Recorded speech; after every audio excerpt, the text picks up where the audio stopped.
আমার সোনার বাংলায় আমার সোনার বাংলায় এই হামলা বাংলাদেশের স্বাধীনতা এবং সার্বভৌমত্বের উপর হামলা।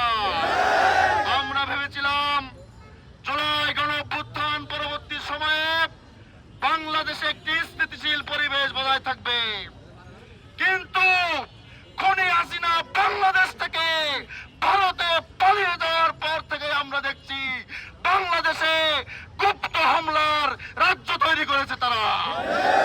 আমরা স্পষ্ট করে বলে দিতে চাই, যারা আবু সাইদকে শহীদ করেছে, বাংলাদেশের প্রায় 2000 শহীদকে হত্যা করে বাংলাদেশ থেকে পালিয়ে গেছে, তাদের চ্যাপ্টার ওই 5 আগস্টই ক্লোজ হয়ে গেছে। আমরা বলতে চাই যে অন্তর্বর্তী সরকার গতকালই নির্বাচনের তফসিল ঘোষণা করেছেন, কিন্তু যে সংস্কারের কথা তারা বলেছিলেন, যে বিচারের কথা তারা বলেছিলেন, সেইটা কার্যকর করতে না পারার কারণে আজকে এরকম সমস্যা হয়েছে। তাহলে কখনোই এই দেশে একটি সুষ্ঠু অবাধ নির্বাচন বাস্তবায়ন করা সম্ভব হবে না। আমরা দেখতে পাচ্ছি একটা পক্ষ জাতীয় সংসদ নির্বাচনকে বানচাল করার লক্ষ্যে বাংলাদেশের বিভিন্ন প্রান্তে অস্থিতিশীল পরিস্থিতি তৈরি করার চেষ্টা করছে।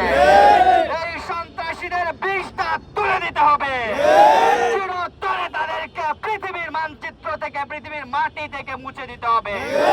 যারা সন্ত্রাসী কর্মকাণ্ড করেছে, যারা জুলাই বিপ্লবে মানুষ হত্যা করেছে, এই পৃথিবীর আর এক ফোঁটা অক্সিজেন গ্রহণ করার অধিকার তাদের নাই।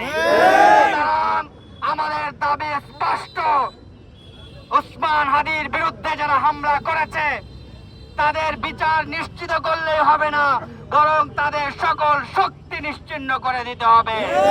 যতক্ষণ না